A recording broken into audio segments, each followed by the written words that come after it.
This is just the kind of story you don't want to hear, particularly from an education department. So imagine this: 800 million rand. 800 million rand spent on tablets that don't work. These were bought through a deal that now appears to perhaps have been rigged. Devices were meant to help learners. Instead, they've raised questions about oversight and transparency, and why it is a company that apparently shouldn't have won the contract ended up getting it in the first place. And why does this keep happening? Why were the tablets useless? What was the process that was followed? And why were CETA, or at least why were suppliers that were not CETA approved, used? We're joined now by Gerald Sambo, who is the Mpumalanga Education Department spokesperson.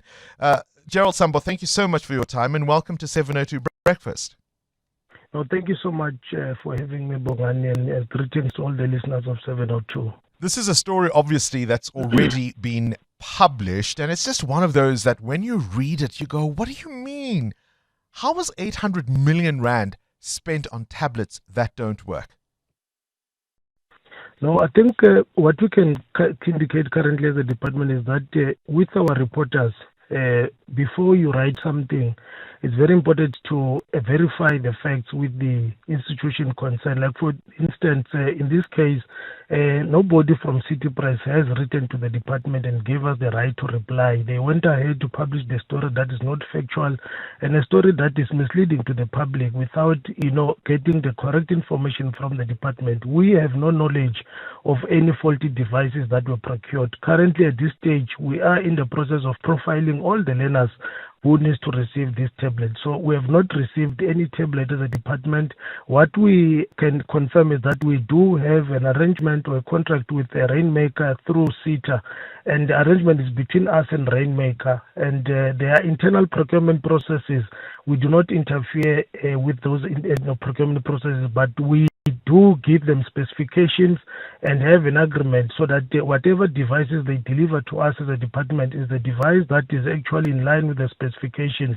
And since the inception of this program in 2022, we did not have an experience where we had or received devices that are faulty from this particular institution. And for someone to, go ahead to publish, that story that says there are faulty devices that were procured, devices that we have not seen as a department, devices that we have not yet received because schools have just reopened and schools need to profile learners in terms of their subjects and how many learners do they have, so that when we procure these tablets, they are in line with the number of learners that we have in the province. So we do not know of any faulty device that is there. But as I've indicated, that our contract is with Bongani Rainmaker for handling and also managing this process for us, because it's a very big process and they are able to assist us a great deal. And we have specifications that we have given them that we do use, as something or as a monitoring tool as to whether or not they have delivered according to specifications. According to the News 24 report, they're saying that approximately 50,000 devices worth hundreds of millions of rand were procured, warehoused, and prepared for delivery before the tender evaluation was even completed. What's your response to that allegation?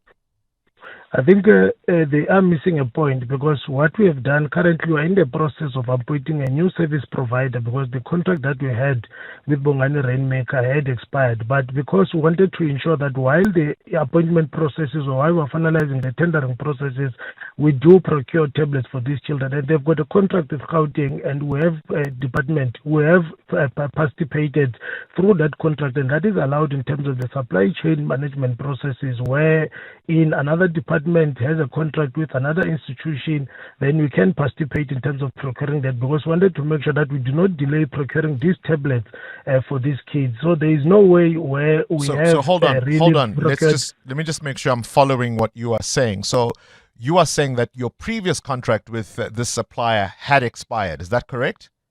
Yes.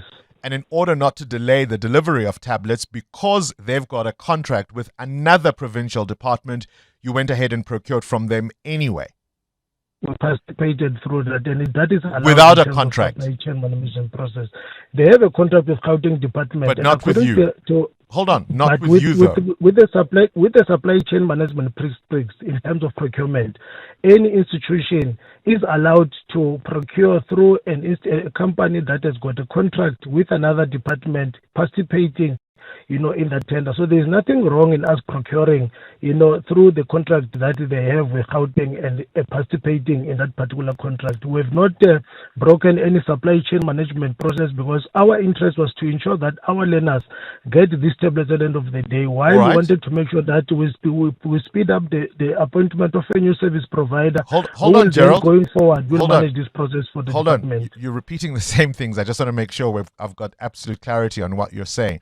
So, firstly, I want to understand, because you're saying that part of this was to speed up the delivery of tablets. You would have known beforehand that your contract with the supplier was due to expire. What measures did you put in place to make sure that when that happened, you had one that had gone through the process and had won the contract through the normal tendering processes? This wasn't an emergency, in other words. You need to appreciate that this is a very big tender, and as a department, we have received a lot of applications from various companies. But because we also wanted to make sure that we do due diligence in terms of going through all these documents, so it's a process that was very long, and some of these documents were very huge. And taking into account the fact that you cannot just treat this as a by the way kind of an exercise, you also need to make sure that whatever company that you're going to appoint at the end of the day meets the minimum requirements of that particular tender. So how much did you spend on them? The 70,000 tablets for the grade 10, because remember, we have also started a process of ensuring that we do not only give the grade 12 Sure. How much did you spend on them?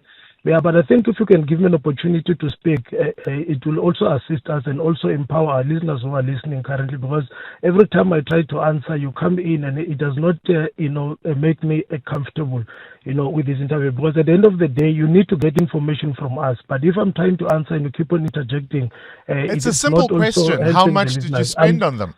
I wanted to indicate to you that we've procured 70,000 for the grade 10 learners, of which it costed the department about 313 million. And these tablets, these learners will proceed with them up until they pass their grade 12. And what is going to happen going forward, while they are using these tablets, we're no longer going to retrieve them and re-deliver them. But what we are going to do is that when the learners go to grade 11, they will be able to manipulate the device remotely and upload the new content that will be required for them in grade 11 and up until they get to grade 12, and understanding the fact that any electrical device has got a lifespan of about 2 to 3 years.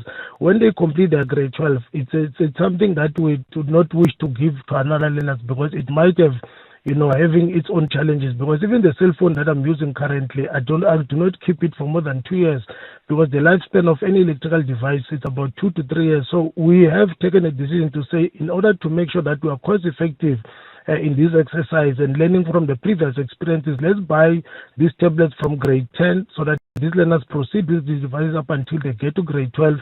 Then afterwards, they can use them if they go to tertiary institutions. All right. Gerald Sambo, the Mpumalanga Education spokesperson.